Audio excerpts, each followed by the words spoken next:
Hello, everybody. Welcome to the Royal Anthropological Institute and our webinar on our COVID-19 series. Today we have two RAI staff with us. That's me, Haneen, and my colleague, Emma. Hi, everyone.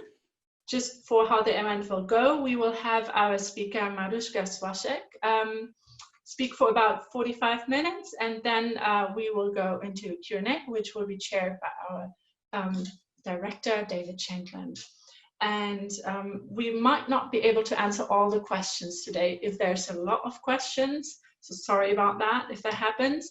And the event is going to be recorded and maybe shared afterwards. So if you really want to be entirely anonymous when you ask a question, please make sure you make that hook with anonymous. If there is any burning questions left over at the end of this webinar that you couldn't have answered, please send them to info@rai.org.uk and I will pass them on to the speaker. Okay, I'm going to hand over to you, David, now. Great pleasure to see everybody here again. I must say these seminars are becoming ever more interesting as we can make connections between them. As each one gives way to the next, which is absolutely marvelous. So today we are delighted to welcome Dr. Maruška Svašek, excuse me, from Queen's University, Belfast. I knew I'd make that mistake. My apologies. Well, we all know what an important centre of anthropology at Queen's University of Belfast is, and it's absolutely wonderful that they can be represented here today. Now, Maruška's paper is called Lockdown, Sociality, Materiality and Placemaking. So the floor is yours. Welcome. Thank you very much, David. So first of all, I would like to thank David, Haneen and Emma for organizing this brilliant COVID-19 series, giving me the opportunity to share some of my thoughts and research findings. I attended most of the earlier seminars and found them all inspiring, and also will refer to some of the earlier speakers in my paper.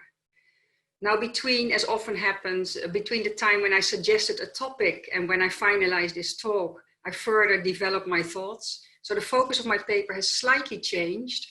So while still addressing issues around materiality and movement, the new title is Lockdown, Time, Space and Sociality. Okay. In mid-April, my sister, who is based in my country of birth, the Netherlands, wrote the following entry in a private blog that we created soon after the lockdown. It's weird how the days pass by. I do less than planned. More and more people are getting ill in the Netherlands and in the whole world. It constantly occupies me, but thankfully I had to teach 2 students today. With one, I had an active singing lesson through Skype, and with the other, we worked on music theory. I was in contact by phone and video camera. We chatted and I gave instructions. Teaching takes my mind off doom scenarios. It's all a crazy dream. I'm always intrigued by disaster movies, but now that it is happening, I can't grasp it. It passes by like a dark, transparent haze. It appeared so innocent, blown out of proportion, but the dark reality is nearing. At the same time, it seems far away, unconnected to the strange silence of the everyday. Outside, it seems as if it's continuously Sunday morning, 7 a.m. We have lots of time. The pressure is off. I don't have to go anywhere. I don't have to be anywhere on time. Now, the lockdown has reminded us that humans are interdependent social beings who are partially defined by the spatial and temporal dimensions of their existence. My sister's reflections, and many ones that have circulated on social media, show the effect of the new spatio-temporal reality on people's lives, ranging from complete devastation and shock to a mild sense of disorientation with both challenging and positive dimensions. In my view, an exploration of the ways in which individuals and social groups have experienced, managed, and negotiated time, space, and sociality during the deep lockdown can contribute to our broader knowledge about human life in pre- and post-pandemic contexts. It can perhaps also throw light on social behavior and tensions during the current trial and error phase of regulatory relaxation. Let me start with some general statements about time, space, and sociality before presenting some findings of recent research into the effects of the lockdown on the lives of 6 migrant women. This current research partially builds on my previous work on transnational families, communication technology, and care. It also ties in with some arguments made by Daniel Miller earlier on in this series, when he spoke about smartphones and the fine line between care and surveillance. I will end my presentation with a series of long-distance lockdown portraits that I painted of family and friends who posed for me in the past 3 months in Skype and WhatsApp environments. With regard to this part of the talk, I would particularly welcome feedback from Kehenda Adebekpa, who a few weeks ago showed us fascinating visual reactions by several Nigerian artists to the coronavirus crisis. I emphasize that I don't necessarily frame my long-distance portraits as art, but see them as ethnographic experiments to investigate lockdown sociality. The experiment resonates with earlier projects where I aimed to blur boundaries between art, science, and play. So far, this has resulted in several post-productions that explore spatiality, temporality, and movement. So here you see the installation 12 Hours, which was based on a 12-hour walk and a series of photographs taken in Prague. Based on the same walk, we also produced Finding Objects, Finding Sounds, an installation and film that included found objects and a soundscape. Now the play Under the Skin was based on a walking interview with a Czech artist Jiří Kovanda, and it explored the dynamics of spatial presence and absence, a theme that is also of relevance to my talk today. Apart from analyzing the materials presenting in today's presentation in an academic publication, I might also incorporate them in other productions, for example, in installations or a new play. I would very much welcome your thoughts on that during our discussion. But let me first make some brief general statements about time, space, and sociality. Humans are temporal, mortal beings who cannot escape the forces of physical aging. We are all entangled in the unique chronologies of our individual bodies, being born and passing away at specific moments in time. While subjective experiences of our life worlds may be influenced by different temporal systems, for example, work, leisure routines, and ritual circularity, our personal biological clocks do tick relentlessly. While we may believe in an afterworld or in the afterlives of our writings, we all at some point physically die. The constant updates on COVID-19 death rates have made us all hyper aware of this finality of life. Second, humans are innately spatial creatures. At any one moment in time, our bodies cannot be but physically located at a specific geographical location. Again, the forced containment of the lockdown situation has made us hyper aware of this emplaced condition. Wondering whether we should stay in or go out, we balance our desire to venture out into the wider world against the risk of contagion. Third, individuals are embedded in modes of sociality that may be time and place specific. Humans can generally not survive without other humans, and their social interactions are often regulated by temporal and spatial routines. During the lockdown, all sorts of interactions lost their taken for granted spatio-temporal rhythms. Traveling to work or school, seeing friends, going to the gym, having a Sunday lunch, organizing a birthday party, taking your kids to the playground, all lost that taken for grantedness. As a result, both people in quarantine and key workers had to adapt to this new situation, managing social life in different ways. Now, these two photographs illustrate alternative birthday arrangements. On the left, a cynical comment on a birthday without friends. On the right, a physically isolated celebration in the middle of nowhere. Myself being a migrant who has lived in Northern Ireland since 1999, I became particularly interested in the ways in which transnational families reacted to the situation. I decided to zoom in on first-generation migrant women and focus on 3 questions. How did these women, who already experienced in the use of long-distance communication technologies to overcome physical separation with their distant relatives in the homeland, how did they adapt their use of these technologies during lockdown?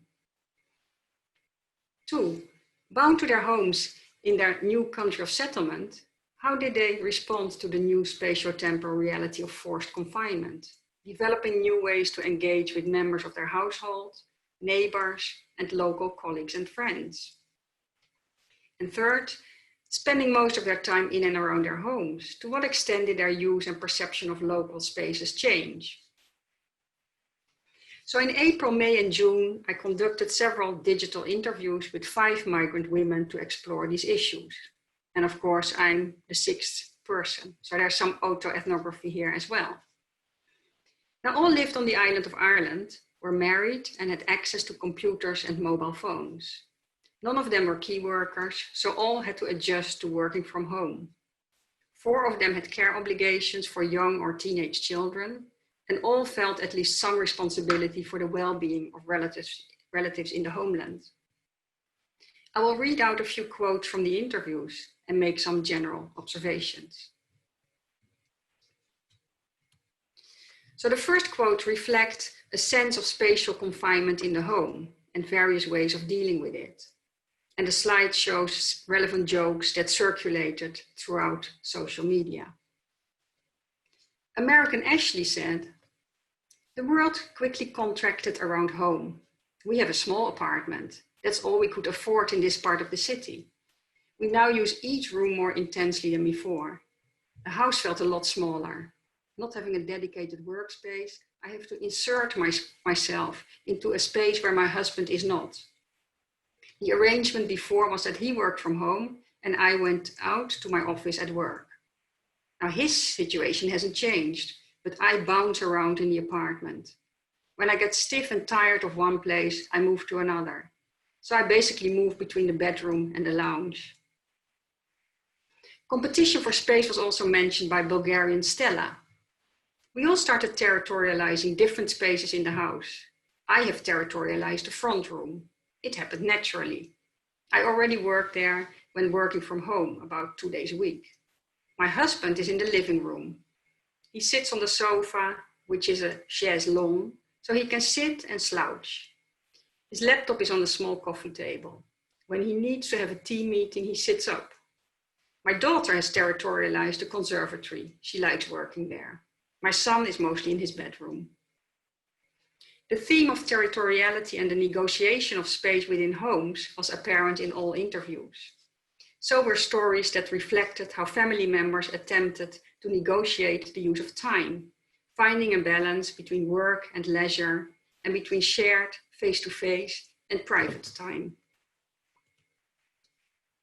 Widely circulating jokes about a new temporal normal and blogs with advice about dealing with small children while needing to work from home, homeschooling, and getting through lockdown together with teenagers show that stress and fights over the productive use of time were widespread.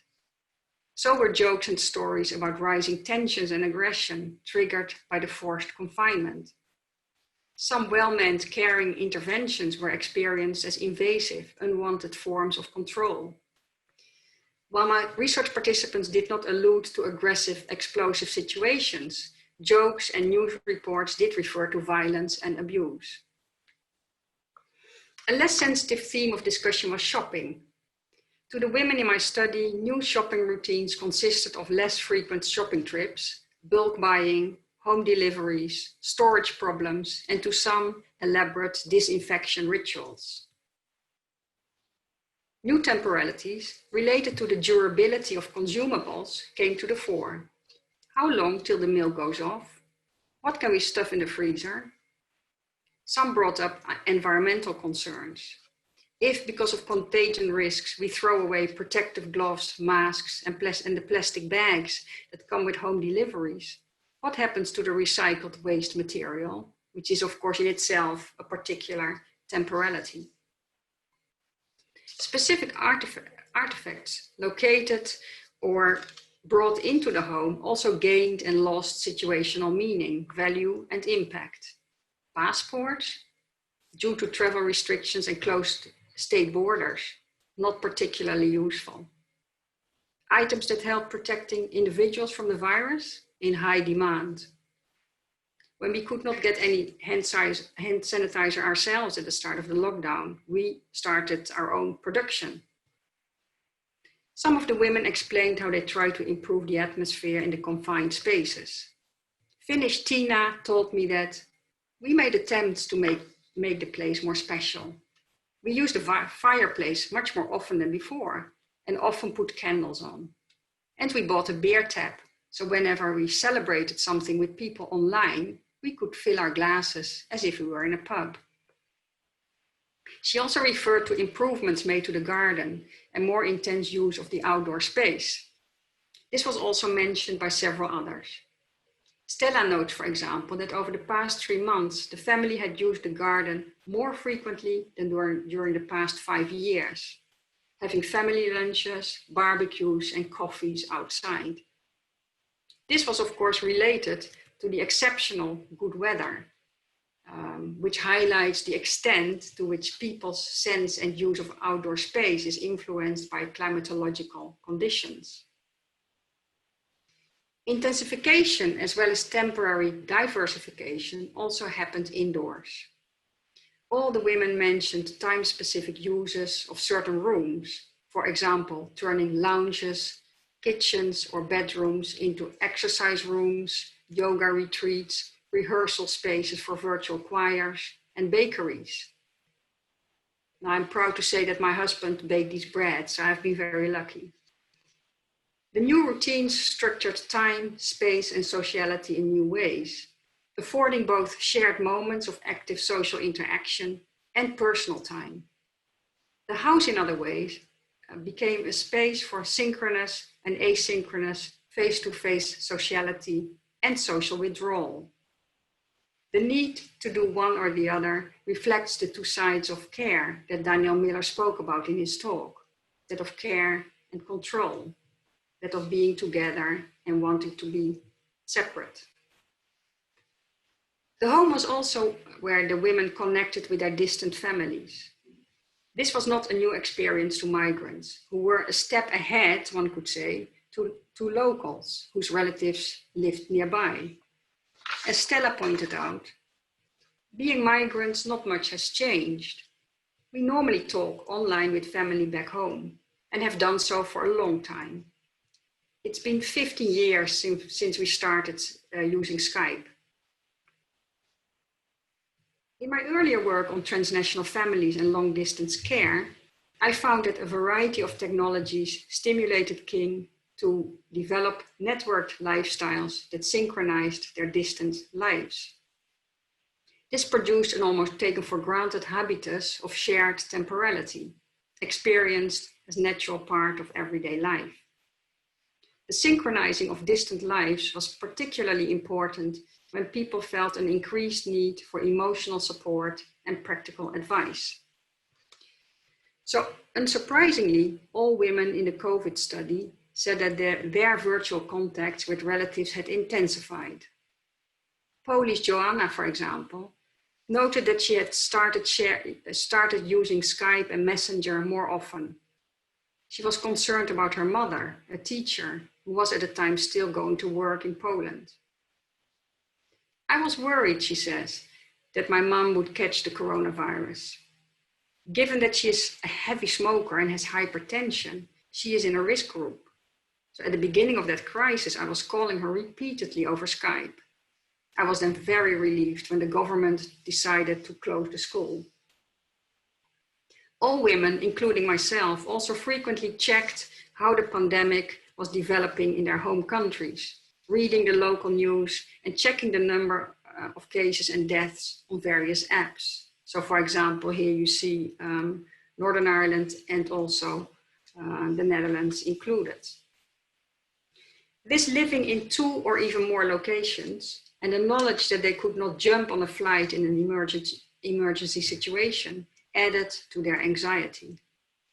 In my case, I kept checking the conditions in the Netherlands and the Czech Republic, and also in India, where my brother was stuck in limbo. I also exchanged selfies with several relatives to show each other that we had made or had access to face coverings. Various women spoke about new ways in which they now used communication technology. American Betty indicated that before the crisis, she had mostly sent texts to a small number of relatives. She was one of 10 cousins. 8 were in the US, 1 in Denmark, and she herself was based in Northern Ireland. When the Danish in-law contracted COVID-19, all cousins started sending supportive messages to the family's Facebook page. After his recovery, they started organizing meetings through Zoom. Betty said, "We felt closer together. I had never heard of Zoom before. Was it specifically invented for the lockdown situation?" Her question alludes to the rapid learning process that many people, migrants and non-migrants alike, have been engaged in over the past 3 months. While all technologies previously existed, many people only discovered their potential and limitations because of the pandemic. The need to come up with alternative ways of long-distance contact was particularly felt during crisis and ritual celebrations. Stella organized a virtual Easter lunch with some relatives in Bulgaria, something she had never done before. She would often go to Bulgaria over Easter time. She said that communication was awkward because the sound quality was bad, but doing it marked the extraordinariness of Easter time. So the action was more important than the quality of the exchange. All women used a combination of synchronic and asynchronic forms of communication. In my own case, I have used WhatsApp, Skype, and a shared Google document to communicate with relatives in the Netherlands and the Czech Republic. And I've used Teams, Zoom, and Skype to communicate with colleagues and students. Each technology afforded specific ways in which sociality was shaped and experienced. This was partially related to temporal and spatial considerations. WhatsApp, which I have used most, was useful because of the ability to quickly shift between and combine different content and modes of interaction, and to link and uncouple distant times and spaces. The process included, for example, quickly shifting between synchronous and asynchronous communication, shifting between and combining visual, textual, and oral forms of communication, and making links between forwarded messages or old messages and one's own reflections. I will briefly jump ahead to one of my lockdown portraits to illustrate these shifts. This portrait is one of my Dutch cousins who reacted to my question posed on the 16th of May in the family WhatsApp group, if anyone would like to be painted long distance. He reacted 2 days later. I had not seen him for years, the last time at the funeral of one of our aunts. We switched to our private WhatsApp accounts, of course all on the same mobile phone, to organize the sitting. Now, I preferred using Skype or Teams, but in the end we agreed on a WhatsApp video call. Technically, this posed a challenge as the screen of my mobile was very small. And I also had to hold my phone and then paint at the same time as I was making an initial sketch. We chatted for about 20 minutes, catching up on family news as I was painting. And after the session, I sent him the sketch and we exchanged some pictures of our children, in his case also grandchildren. And 3 days later, I asked him to send me a selfie to assist me in the painting that I was finalizing. Now, in the end, I decided to base the painting completely on this particular selfie on the phone. And also include, as you can see here, some of the accompanying WhatsApp texts. The portrait brought various times and spaces together in one product. It incorporated, for example, fragments of an asynchronous textual and visual dialogue. So you see at 8 p.m., you can see that in the middle, I zoom in on that part.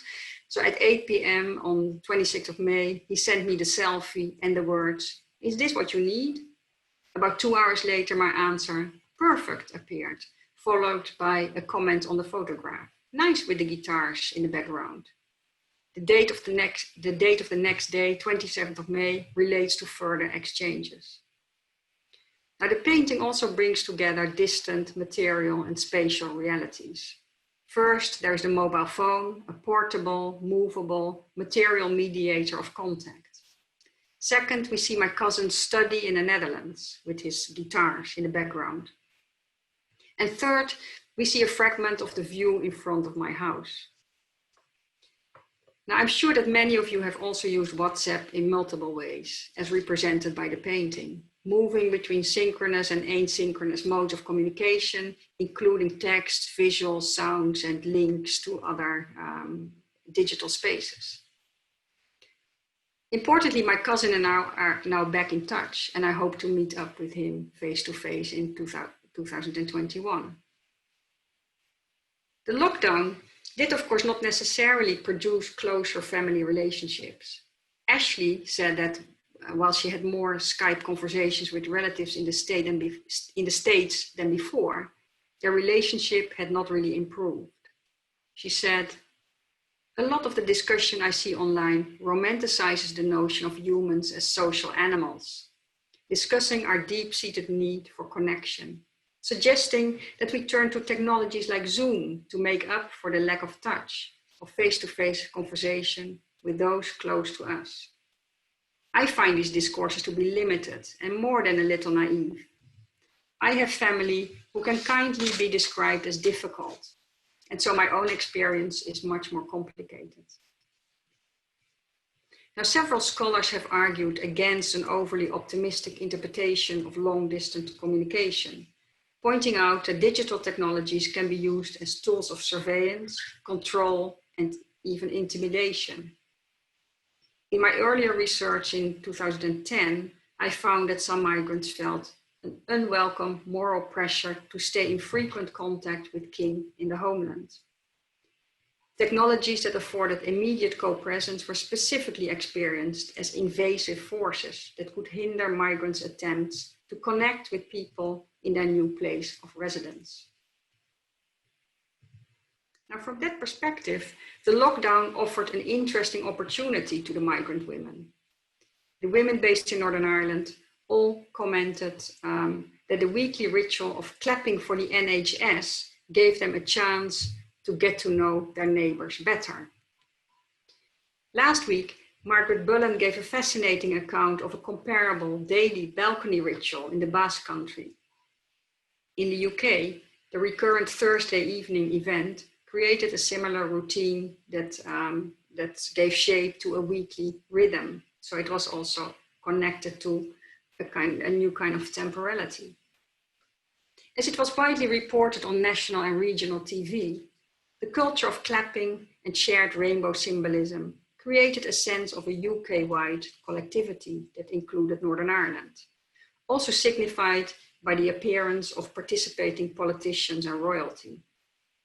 Performed locally, it triggered, in a number of cases, connections and communication between neighbors and people living in the same street or town. So here you can find, for example, a symbolic kind of community display that ties people living in Donegal as they're all thanking the key workers by placing pebbles, painted pebbles on this wall. Now, lockdown rituals certainly brought us as a family closer to our next door neighbors.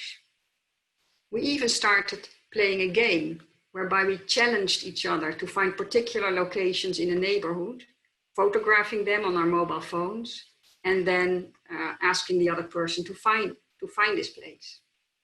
It turned the areas around our homes from a boring, seen it a million times space into exciting places of discovery.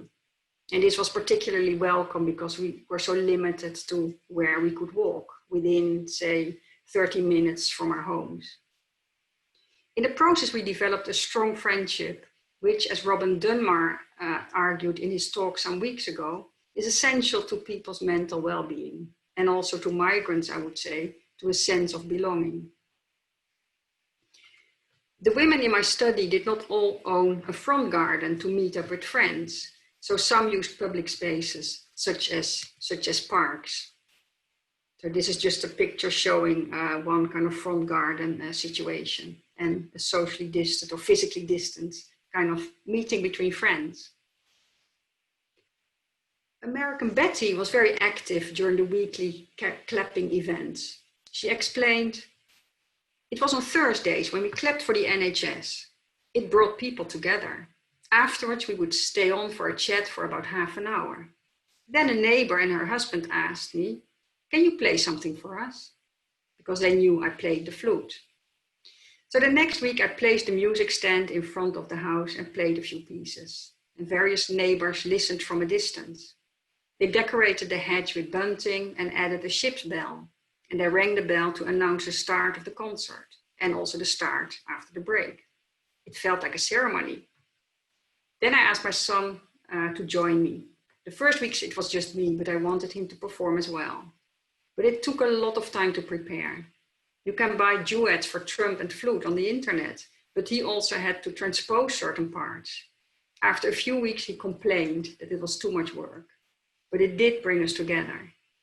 So this really illustrates how these kind of things don't just happen automatically. A lot of work goes in, and it has certain social outcomes with some, some positive ones, but maybe also some felt as problematic. Finnish Tina, who lived in a working class Protestant neighborhood in Belfast, also had a positive story to tell. People in our street play bingo. They sit in front of their houses and play. We also got ice cream once when they ordered an ice cream van to come to our street. Now this is all, of course, relevant or was particular to the lockdown period. And they also organize a church ceremony every Sunday. They live stream it on loudspeakers, and afterwards there's music and bingo. And they organized a karaoke event recently and decorated the street. So this is all socially distant activities, but there's a real community feel. And some of them are also part of the same families. And then I ask, are you the only foreigners in the street? And she says, yes, but people are nice to us. Our relationship with the people in the street has intensified during lockdown. This is partly caused by standing outside, clapping every week. I feel I can trust the people in the street. What do you mean? If you need help, you can go to them. They have accepted us now. I feel especially closer to the women next door.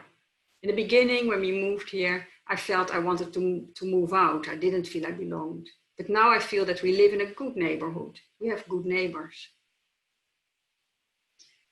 The migrant women also connected in new ways to areas close to their homes as a result of daily walks. In Northern Ireland, during deep lockdown, we were officially allowed 1 walk a day. Of course, many people went out more often, but 1 walk a day. In the Republic of Ireland, the restrictions concerned distance. People could only walk within 2 kilometers from their homes. American Ashley noted, I felt restricted by the rules, but it was okay. I mostly walked 1 loop. At first out of habit from to my workplace, then circling around the motorway and back, and perhaps adding some variation. Now I stopped going in the direction of my workplace, but I do go to the grocery store, which is by the motorway. It's a natural route for me. Polish Joanna said, I was cautious in the beginning. I just walked on the side streets behind my house. I avoid large crowds. I don't go to the park, it's too busy. Instead, I walk on the embankment and then back over the bridge. But when I got fed up of that routine, I did go to the park, but not on the main roads. We walk on sandy paths, uphill. My my young son likes to play around there.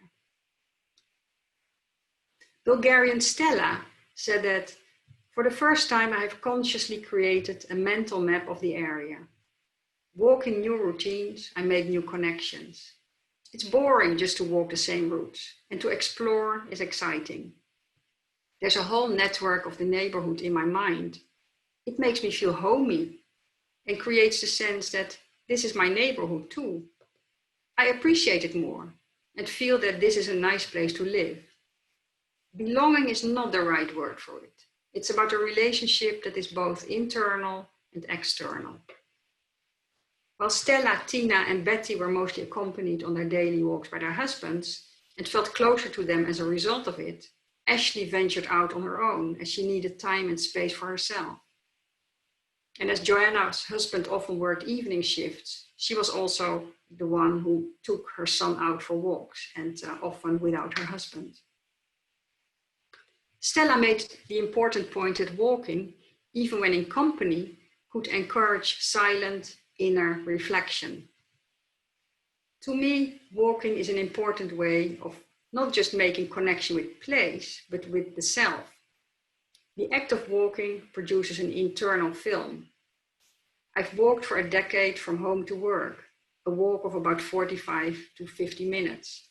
The movement itself sends you into internal worlds at different levels. It can produce a productive chain of thoughts about personal and professional issues. It can also be meditative, when the movement takes space and time flow through your mind, but nothing stays in your mind. Or the movement triggers an emotional journey, producing a film around emotions and memories. Some of these memories, she said, took her back to her childhood years in Bulgaria, to her grandmother's house, which is where she had spent a lot of time as a child. It was painful, she said, that as she grew older, more and more people with whom she had shared these early experiences were gone. Some had died and she had lost touch with others. The pandemic and the lockdown situation, she added, had made her even more reflective about human fragility and the passing of time, and left her with bittersweet feelings. Sharing memories was one of the reasons why I started the lockdown series. In addition to a desire to share time with distant relatives and friends, and also to exchange experiences of the lockdown, and to have time to offer and receive emotional support when needed. Now, I also missed pre-lockdown weekly live drawing sessions. You can see some of the last ones that I did before the lockdown in a local art center at the left. Portrait painting was another way of creating a sense of continuity, in other words. On the right, you can see one of my first attempts to Skype with, and then at the same time draw or paint my sister. And this is the final product that then incorporated the laptop and some of the background. And I chose to do so because I want to show this as lockdown portraits. So I have to show the environment and the way in which this connection is mediated. Now the next slide shows my brother, who was stuck in India, as I said before. And because of bad connectivity, we could not Skype, but he sent me a photograph through WhatsApp instead. Now this makes the point that clearly different technologies afford different kinds of long distance sociality. The next painting is that of a cousin in the Netherlands. My own self-portrait in the right-hand corner and the photograph of her and her cat made during the sitting allude to interactive dimensions of the event. I still aim to make another painting based on the photograph with the cat. So you can see also, this is not a one-off event. It kind of sets off future connections and interactions, and also creates new memories of the lockdown situation. The next painting incorporates two technologies, Skype and WhatsApp. During this meeting with my friends who was doing some craft as I painted her, I started thinking about painting across distance as a possible digital ethnographic method. Hanging out with research participants is essential to ethnographic fieldwork. And this was maybe one way of going about it, since you cannot meet up face to face. Of course, I sent her the photographs of the painting and I discussed them as well. And that is also, you could see, as part of a methodology of engaging with somebody you are interested in. Now, the next painting was made during and after meeting with a very talkative Dutch friend, and I could not resist visually commenting on her dominant presence, portraying her as jumping out of the screen of my mobile phone. And in the next two paintings, I painted people close by. So my neighbor here, and then her son. And because of the lockdown, our interactions were still limited. So it seems to be an appropriate way of going about, in addition to talking over the fence.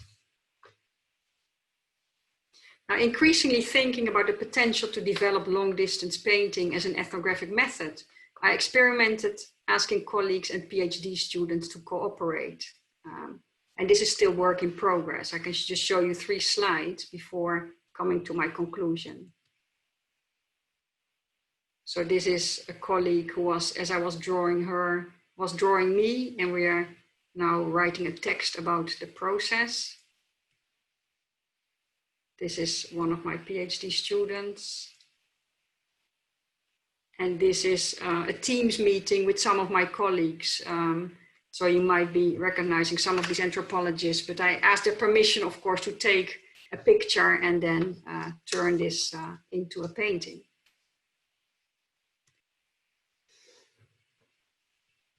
I'll just end with a brief conclusion, and as this is all still work in progress, I'd be very grateful for feedback and suggestions.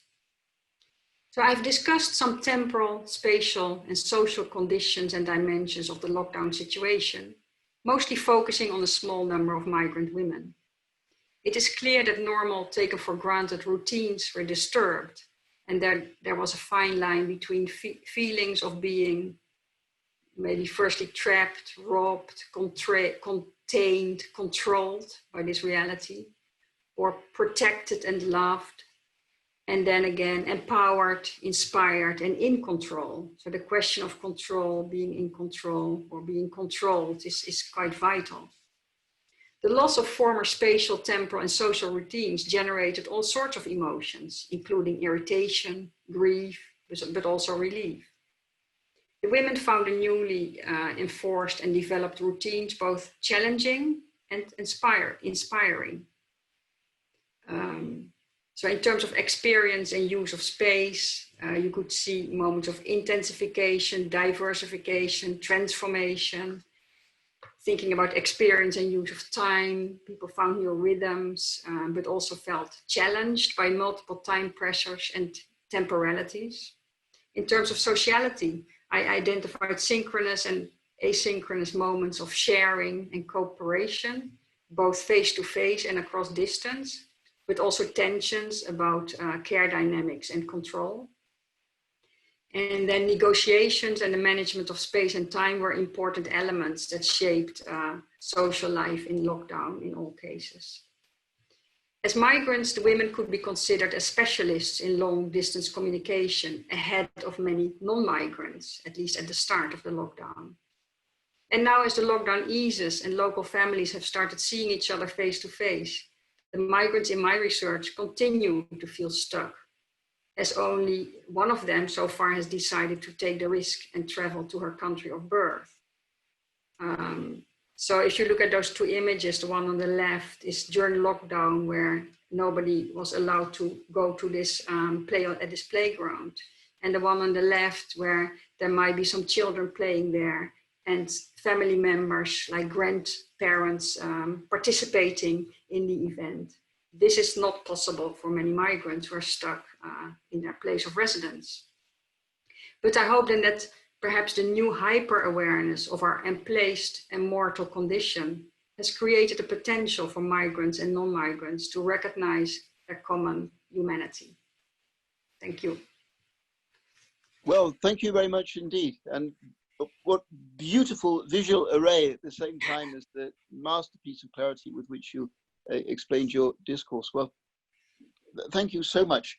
There are lots of questions. Before we get into those, I was just wondering about a slightly different dimension, which is, I don't want to take us off track or anything, but did they ever talk much about the economic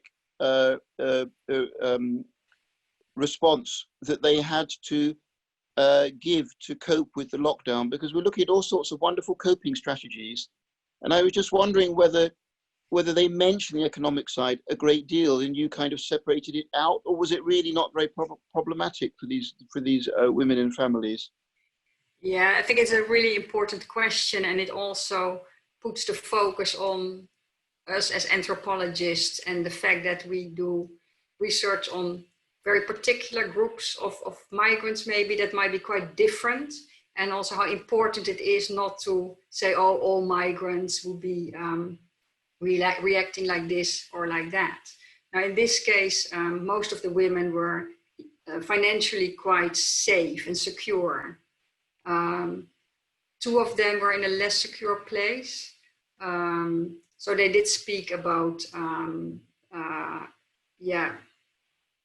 for example, why certain parts of their work might be less successful, which might then have an effect of getting another job.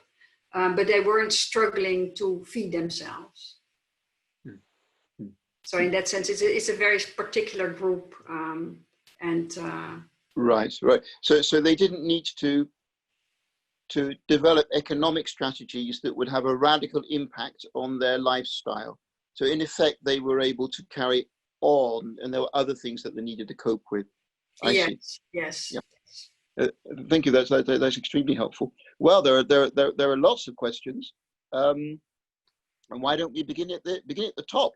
So Robert McDowell says that COVID-19 has consciously and unconsciously made people aware of their own mortality in new ways.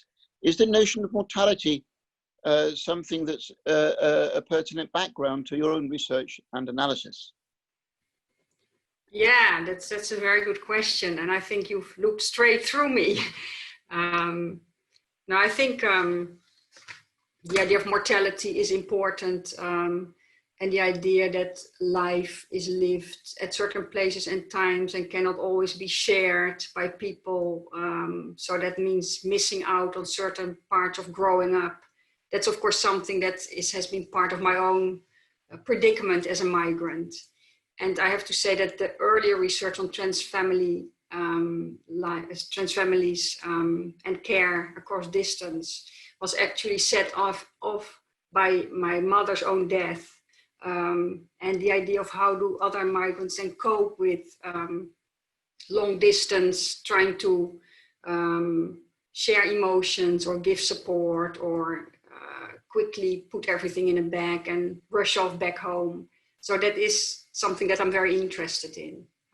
And it also came up in certain, during my research with some local friends who unfortunately passed away, not because of COVID, but because of other diseases. And that is just so sad that those people at the end of their lives were isolated. They could not meet up with many of their friends. So. Yes. So no doubt there was a greater sense of fragility and vulnerability among all these people. But tell me, did the pattern of relationships change? In other words, you talked about the intensification of remote distancing, which is absolutely fascinating. But did people rekindle old friendships, or did they find new ones and discard other ones as the pattern of their day changed? What kind of impact? That's also a very good point, because we always have to be selective, because there is only limited time that we can give the gift of self. Yes, now it's some the point women, that Robin Dunbar makes. Yes. Yeah. Yes. So some women mentioned that because now they didn't have to travel to work, and they didn't maybe not have small children, which asked a lot of their time. So they basically had more time. So they felt they wanted to spend that on reconnecting with old friends. So people searched also, some of them, for old friends, and started also in some cases regular Zoom meetings, for example, once a week with old friends. But there was also, I could see that at the start, with some of them at the start of the lockdown, this was very intense.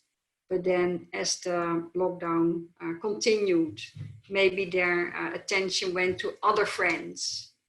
And that is partly, of course, of the dynamics. If something sets off, if you reconnect with an old friend, that might become something new and alive, or it can just be a one-off asking, oh, how are you doing? Are you okay? And that's it.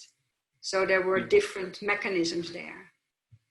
Yes, I suppose one needs something cultural to hook it on, like music, as you mentioned, or art, or I suppose conceivably bridge. And not that I've particularly come across that, but that would be an obvious thing that somebody could play over the internet with friends. And so there's an excuse for sociality, as it were. Yeah. Now, Tom asks, why do you think that people felt a need to increase communication between people who have not been in touch for a long period of time? Mm-hmm. Well, I think it is especially, well, I'm of course thinking about migrants and how they connected with people back home. So the very fact that the pandemic had different speeds and different intensities in different countries made you think about your homeland much more, and checking endlessly, oh, how is it going on in the US or in Bulgaria or in the Netherlands, made you hyper aware of that country as a space where you had lived before, which then automatically might make you think and have memories and think about childhood or teenage years, and then try to reconnect with certain people from the past. And maybe also when people are in this, what is maybe a liminal phase of, being outside normal life, one way of dealing with it, I think, is also telling the story of your life and trying to put A and B and C together. So it's not surprising that some people went back to old friends and just wanted to re-engage with them and maybe give them again a space. Yes, and maybe yes. also curiosity out of boredom, that, okay, what should I do now? Oh yeah, remember, that guy from so-and-so, let's just see if he's still around. And of course, the communication or the internet facilitates that, because you can just type in a name on Facebook and you might find somebody. So it's very much afforded by the technology. Yes, that's very thought-provoking. I mean, the next question actually feeds into that very well, because somebody who's anonymous says, how do we link that into more serious issues? I suppose by that they mean potentially problematic issues, such as domestic violence or gender or unemployment or impact on social life. And I guess I would also add on my own behalf onto that alcohol as well. I mean, did people's alcohol consumption go up markedly, and any other sort of negative things that you noted? I think it's a very sensitive issue. So if I go back and do maybe follow-up interviews that might come to the fore,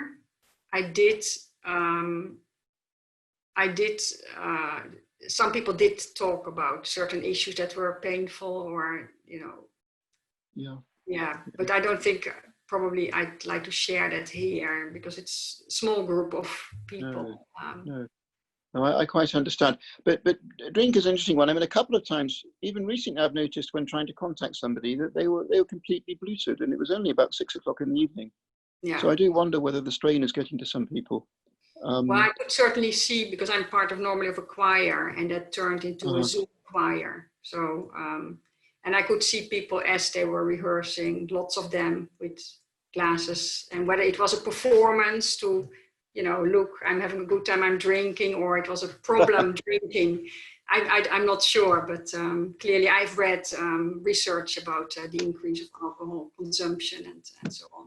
I did, by the way, also, there was in some of the cases, and of course I'm only talking about 6 women, but there was an issue about gender and the gendered kind of expectations of care, where women took on the role, whether they wanted it or not, almost automatically, of the house, you know, the person in the household who was cooking, cleaning and everything. And then at some point getting so fed up and trying to change that.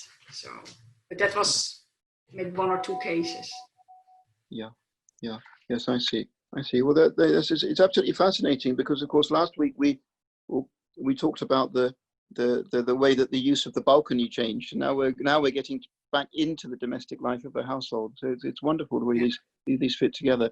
And indeed, another previous speaker, Kahinda, and hello, how are you, Kahinda? He asked, do you see art, photography, drawing, and so on, as one of the effective tools towards achieving sociality and materiality, I suppose, I mean material connection perhaps, and placemaking in your research?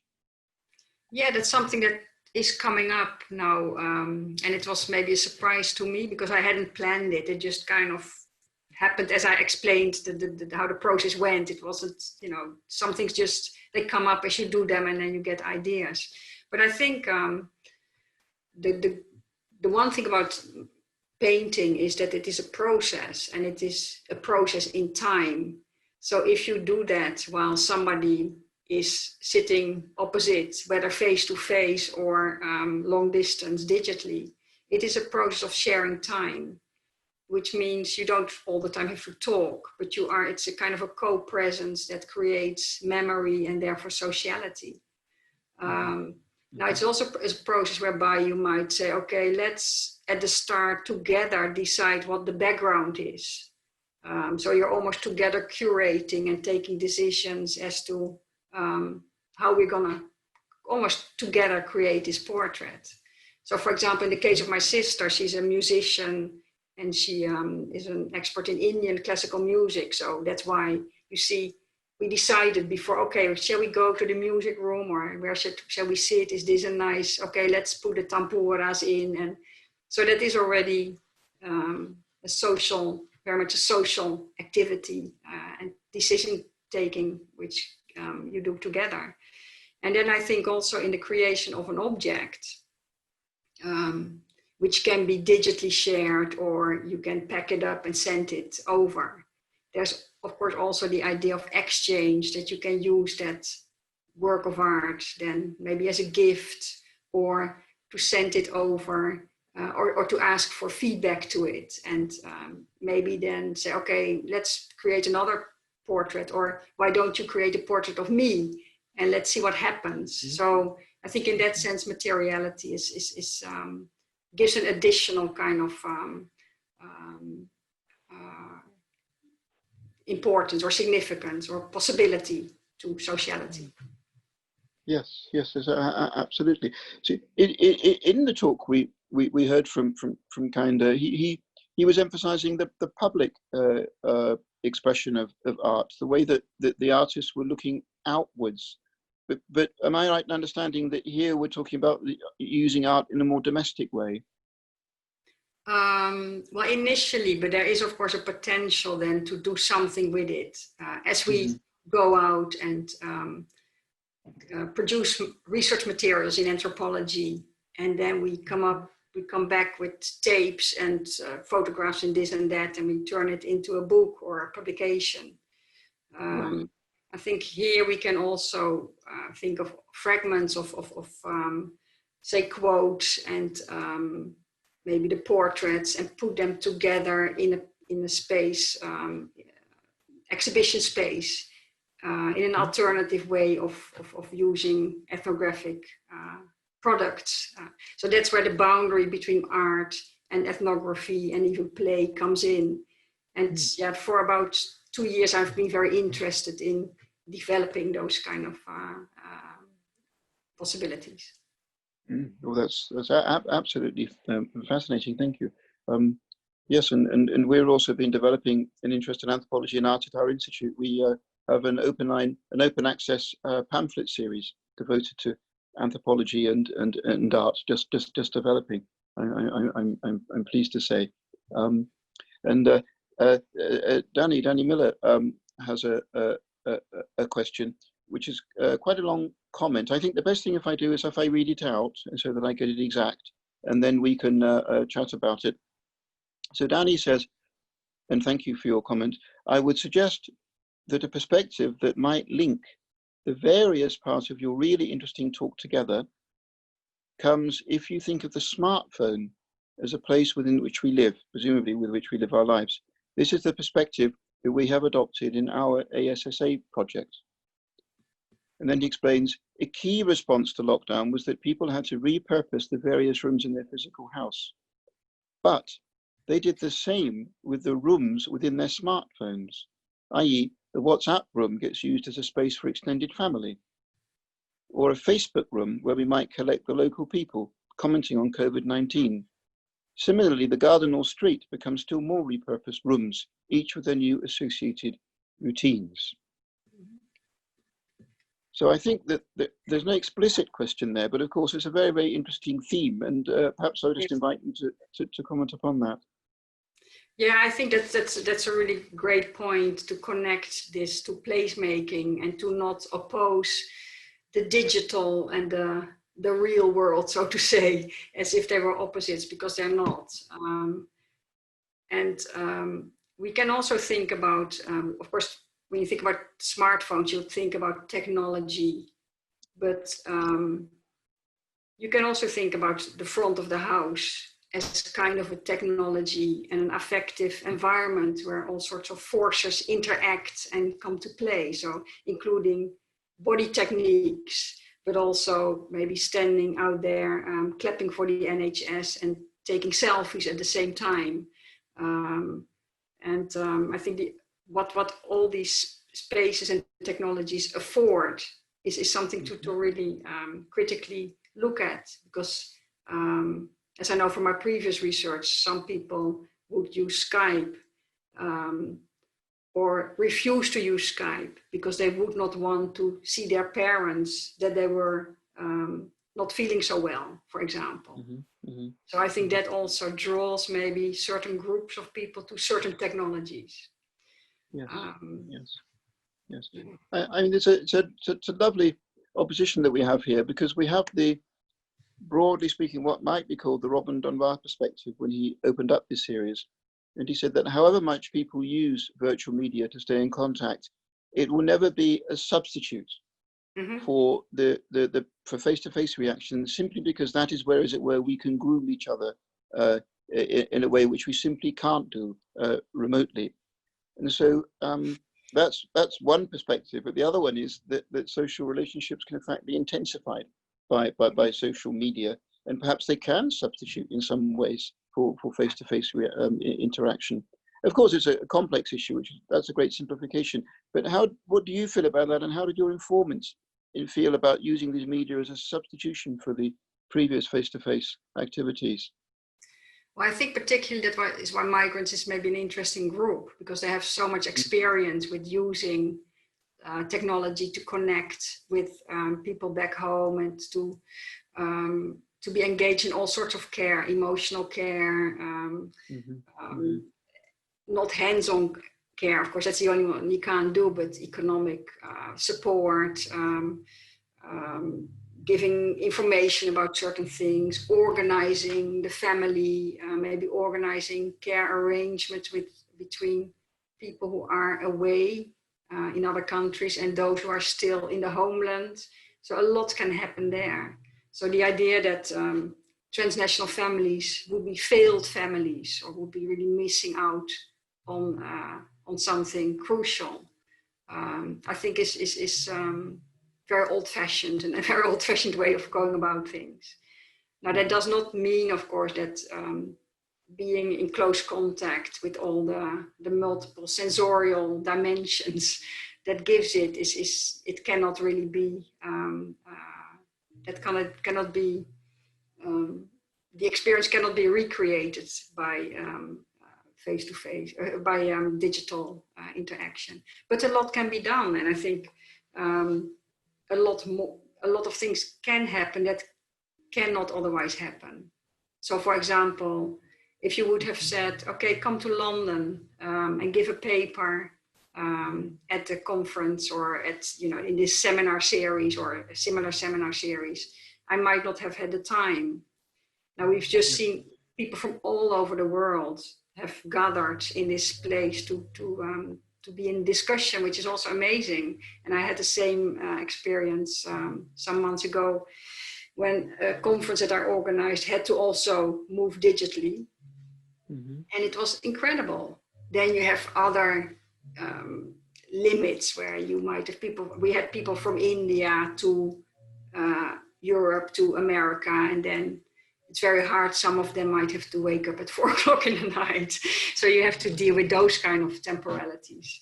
But no, I'm happily surprised, and also trying to engage creatively with these kind of technologies. For me personally, it's very important. Yes. Yes. Because we can also feel overwhelmed by, not only by work, as we all are, if you work in a university, digital teaching, this, that, meetings, one after the other, but also maybe demands by relatives who are far away, but they think they can access you anytime because you have your mobile phone on, and well, why don't you answer?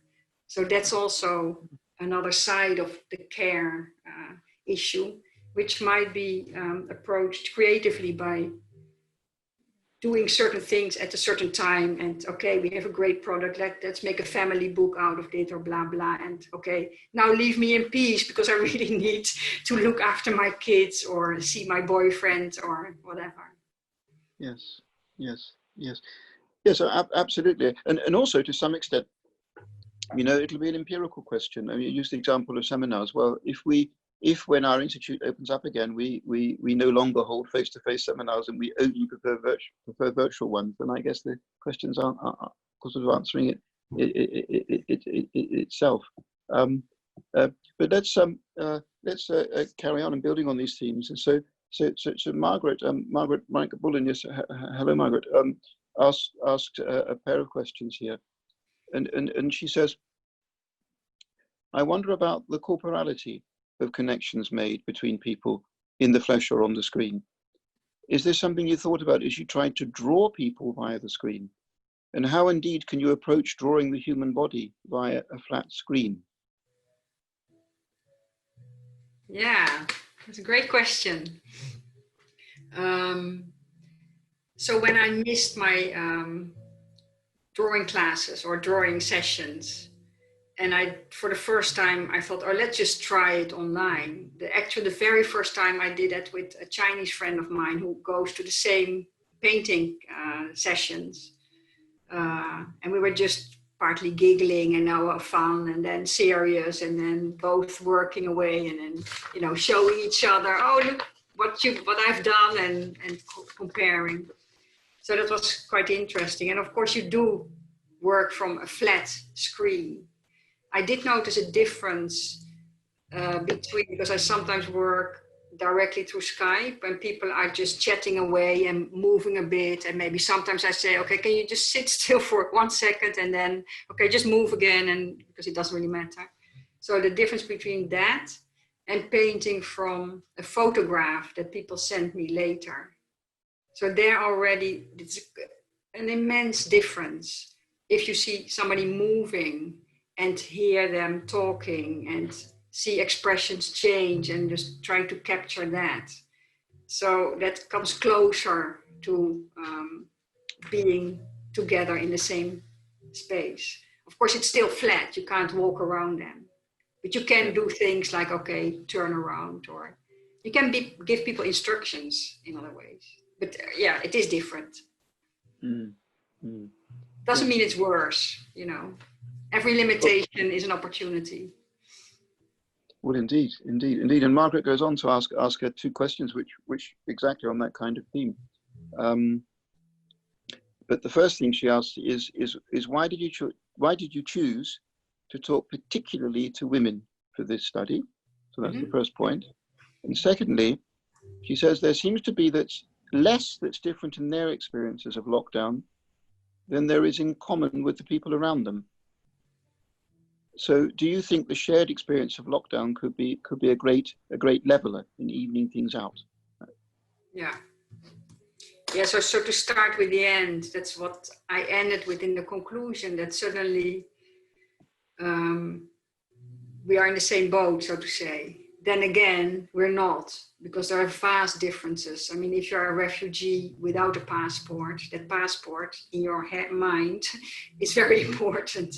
And you might, your experiences might be very different because you don't have a stable home. You're still on the move, so to say, and you're stuck, which is different from migrants who have worked. Like I've been in Northern Ireland for 21 years and I've got a job and so on.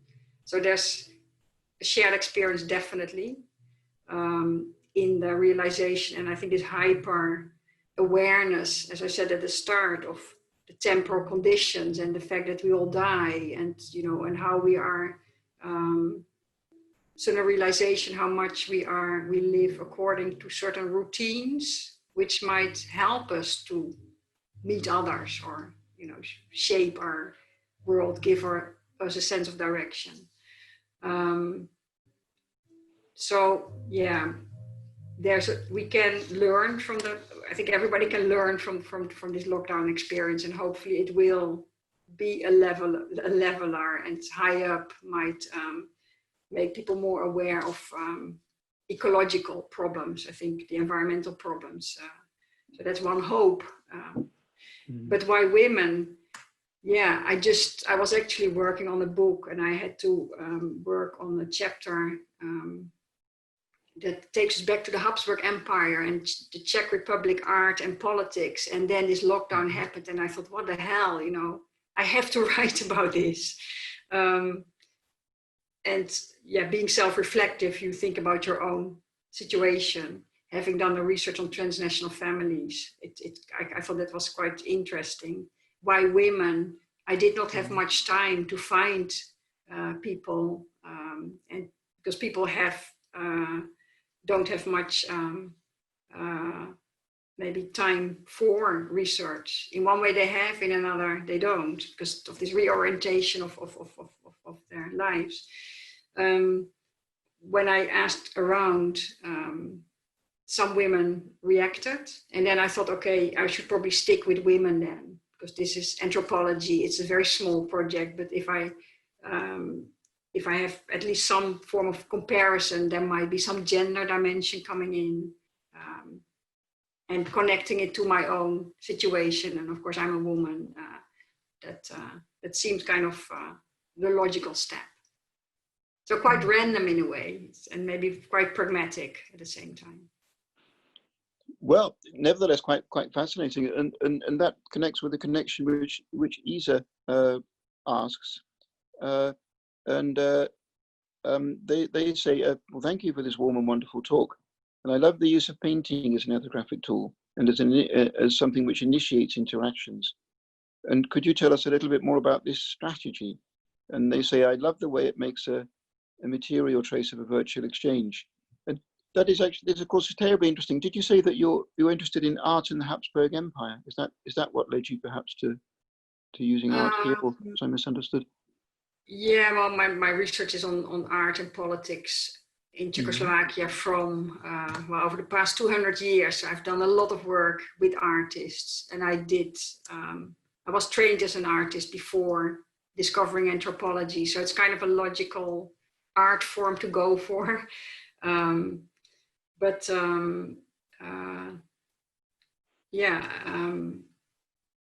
lost my thought now. Oh, well, to do with the reason that you featured art so strongly in your approach to this ethnographic research. Yeah, so that has to do very much with my background, previously as an artist. Yes. Now, Robert would, thank you for your question, Robert. Robert would like to ask, what are we going to do, as it were, about lockdown number 2? Are we going to carry on with our research? And wouldn't it be interesting to compare and contrast behaviors in lockdown 1 and lockdown 2? So meaning with lockdown 2, the second wave, or? Yes, it looks like certainly, certainly we already have had waves of lockdowns in various different places, of course. Yeah. And so I suppose the question is whether we treat this as an increasingly as a permanent phenomenon going forward. and how we can do longitudinal research concerning it. Yeah, no, definitely. And although I focused on 6 women, I think the potential for depth is in exactly there, to further develop and maybe be in conversation if they allow me. I don't know, you never know, but to just keep following some of the things they do also as lockdown relaxes. But also, on the other hand, to think about long distance creative interaction and maybe visual interaction in different ways. So with regard to the women, I was thinking of asking them to draw a mental map of their daily routines and see where that takes us. And of course, again, you can virtually hang out. So I could be doing my map. So I'm drawing here, you are doing yours. And now and then we have a chat, as in proper field work, so to say. And then you can hold it up, you know, I've done, what do you think about this? And it's quite natural to do that. And then maybe quickly take a picture, send it by phone, and then again, use the mobile phone and Skype or whatever else you're using. And then another thing, I was thinking of maybe developing it in one way or another in teaching. So I'm convener of a first semester module. And I'm really concerned about providing some engaging teaching. So you cannot just do your lecture, record it, and read a book, and that's it. I think there's more ways of asking students to engage in other creative ways, but not everybody's up for it. So you can't force it either.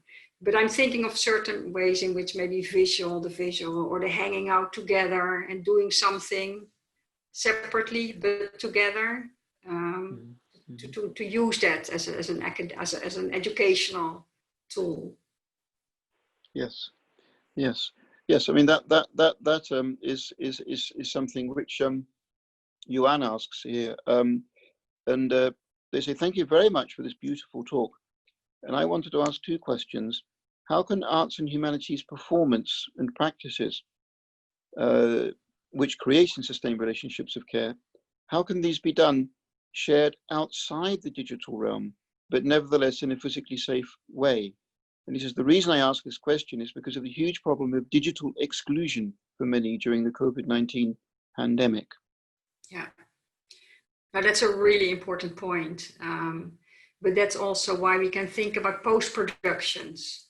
So where we use maybe some digital formats and then present them, say, in a gallery setting or in a migrant center or wherever, and then maybe build on that, or start the other way around. So you meet people face to face, say migrants in a migrant setting, you create some sort of artwork together, or a visual work, or something that combines visual and textual materials, maybe based on discussions. I mean, this has happened before, it's not new. And then you can have an exhibition and create a book that people, or a leaflet or whatever, that people can just have and keep and share. Plus have this in an online environment so that it is then accessible to others. I think it's a combination of factors that, but yeah, the very fact whether you have access to digital, a digital world or not is very important, and we should not forget that if you do, you are very privileged. Indeed. Now, Prashant would like to ask, what are your thoughts on the processes of community formation and strengthening in different communities like the Punjabis, the Malayalis, etc., who are reconnecting and sharing videos of song and dance in their vernacular, and they're available in YouTube and other platforms? And it says, how can these be imagined perhaps as forms of convivial gatherings? Yeah, I think you're completely right in saying that you can see those as community gatherings in a way. We always have to look at the product, how it's produced, how it is circulating, but then also how it links not only to digital movement, but also to offline use. So then, of course, you can ask whether how offline communities use certain digital products, for example. So to bring it back onto the ground, out of the digital sphere. I think that's important, because to imagine the digital world as a community in itself, just, isolated from the non-digital reality, I think might be problematic, but to combine that, I think is very interesting. Yes, indeed. Thank you. And Margaret has a follow-up question concerning the different uses of outside spaces. And she's wondering whether there's a difference between the connections made between neighbours from the more open space of their front gardens or on the streets, as distinct from the enclosed space of the balcony. Yeah, that's an interesting question. That we should look into that. I happen to have a balcony and a front garden. I'm very fortunate, but nobody else has a balcony in the street. So, well, one person actually, but it's a bit further away. So there wasn't really a balcony culture. Of course, it's a different way in which social activity is framed and placed. So it's a fascinating question. I have to think about that. I did one cycle through the street as I had forgotten about the clapping, and then everybody clapped, and that was an interesting experience as well, to just not be stuck in front of your house, but to actually move and experience the sound. And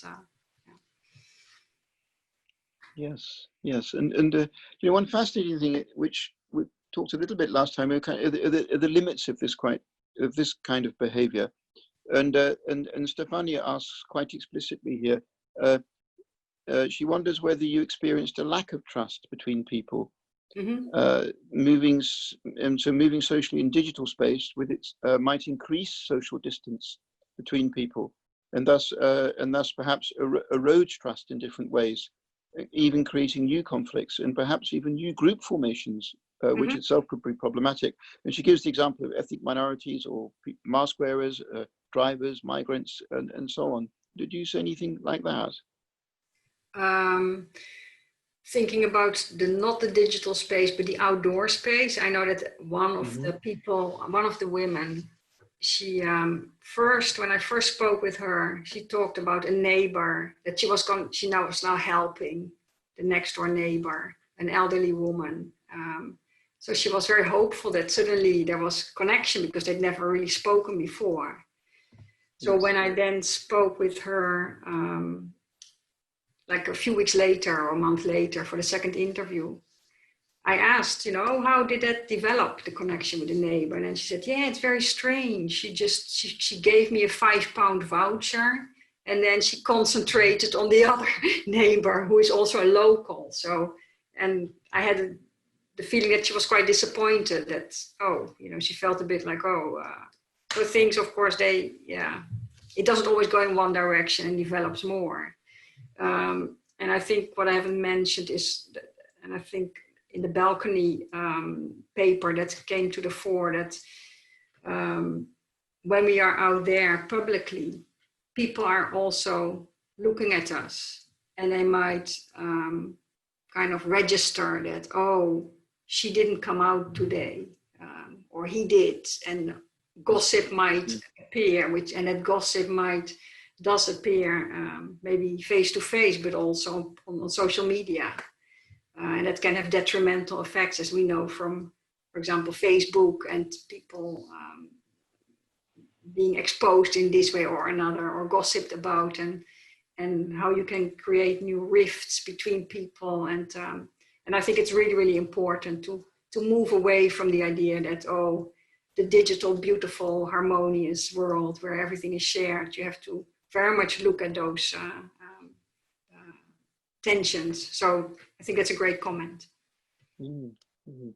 Yes, and Vanita's question actually builds on that, and I'll read out her comment in full.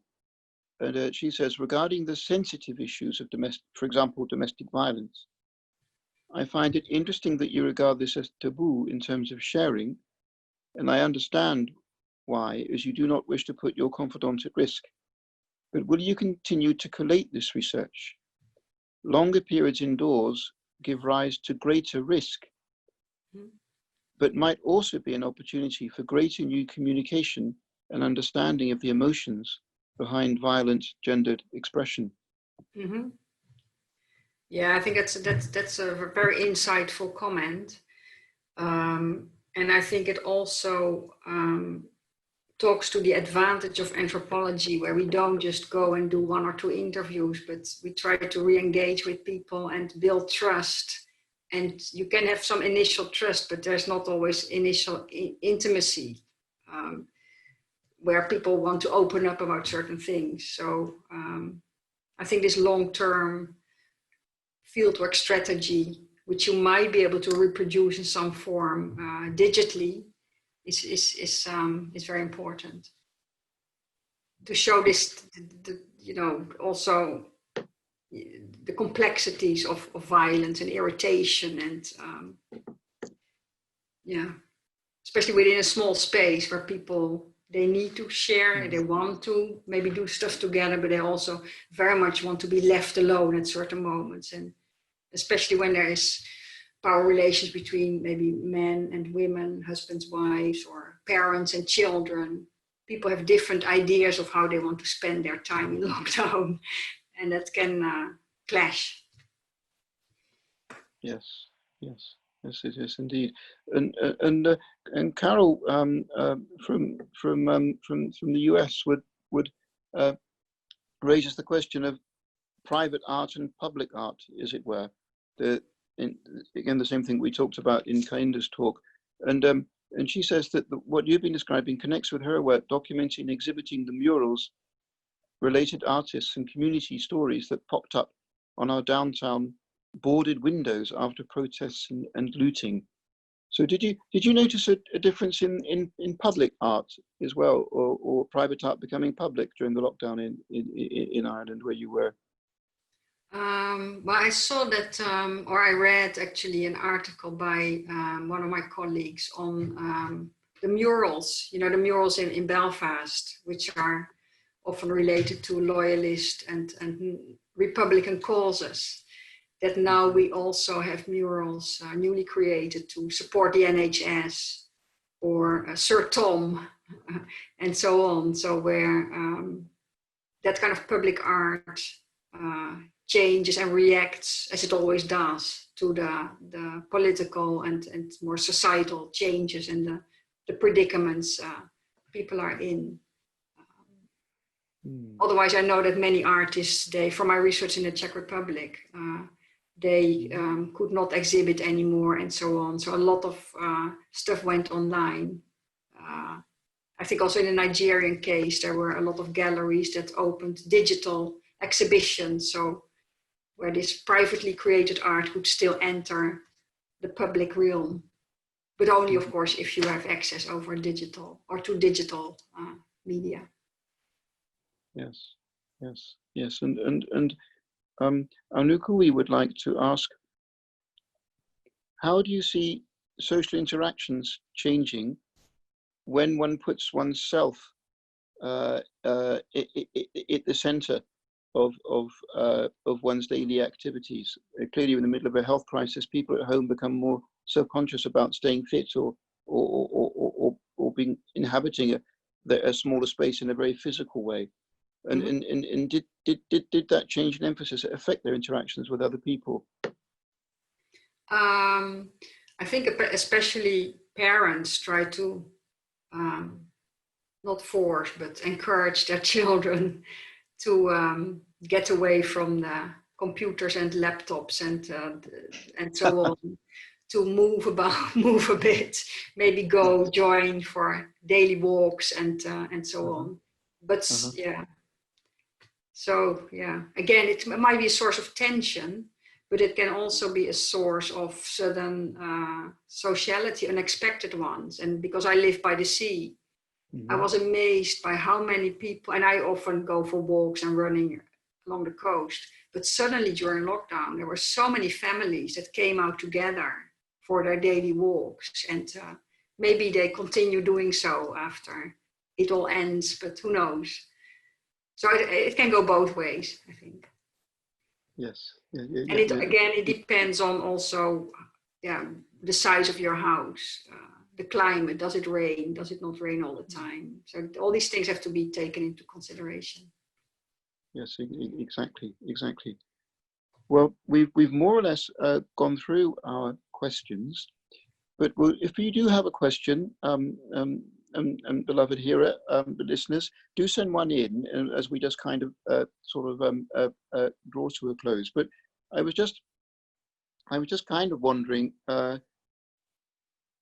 whether one could take a more summary view, and one could sit down and try and map somebody's social relations before the COVID-19, and then literally map them on a piece of paper during it and after it, and give one and make sure one puts in acquaintances, close friends, relatives, and so on, and then just see whether, for example, the increased time available did in fact lead to more friendships emerging, or whether. No, that's a great suggestion, and I think that there we can ask people to talk about it, but we can also ask them to visualize that, and not just as a factual kind of network of who and how often and where, but also an emotional dimension to that. So using colors and whatever words, and I think that's quite interesting that you can, and that's exactly what I want to do, to push more creatively for people to visualize, come up with ideas, and then of course use those materials together with interviews and maybe data from some data bank and to put that all together. Yes. And then there's the old question, which is still terribly relevant, which is whether the increase in virtual media leads to a decrease in transnational links between migrants. In other words, do they really become a substitute, or do people still spend an awful lot of their time visiting each other as frequently as they can? What do you think? Do you think there'll be less physical visiting as people get more attuned to using Skype and all the other kinds of communication?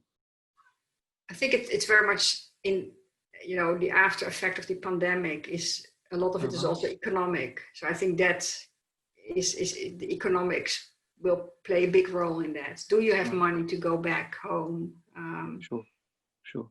I don't think that this annual clock that many migrants have, that they throughout the year maybe they rest on or they use digital communication, but then once a year they'll actually see each other.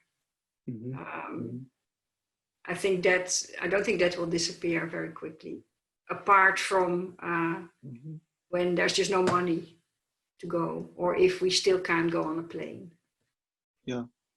Yes, that is, of course, absolutely crucial in trying to understand the place of migrants and their lives in Europe. So I'll think about that. Thank you. We have a final question, which I think should be our last one, because our speaker has been talking for an hour now, which is enough to have to answer questions. And an anonymous attendee says, on methodology, and do you think that a pool of 5 informants might actually be too small to produce an accurate description of migrant social life during the background? Yeah, I think we can learn a lot from individual cases, but we need to contextualize them and be very careful about generalizations. So that basically you have to be very careful. So I don't think you can generalize, but I think certain issues that have come up not only in my interviews with these migrants, but also widely circulating in social media. That's why I put some of these jokes in. So clearly there you can say can make some generalizing comments about the experience of time and space during lockdown. But always be careful with generalization. I agree, totally. Well, thank you so much for a remarkably stimulating talk, one that fits in beautifully to the themes that we've been looking at. And well, I think we just have to invite Emma and Henning back onto the screen to say goodbye. And also we should stress to everybody out there, you are most welcome to join our community to become fellows of the Royal Anthropological Institute. We only exist because of the fact that we have fellows, and so the more people who join us, the more events we can have, and the more enjoyable our intellectual community will be. So you're all most welcome. Anyway, that's enough from me. So I thank the speakers and pass you back over to our coordinators. Thank you. Just to say thank you for the opportunity and also for all the stimulating questions. Well, thank you from us as well for this really inspiring webinar, and goodbye from the RAI.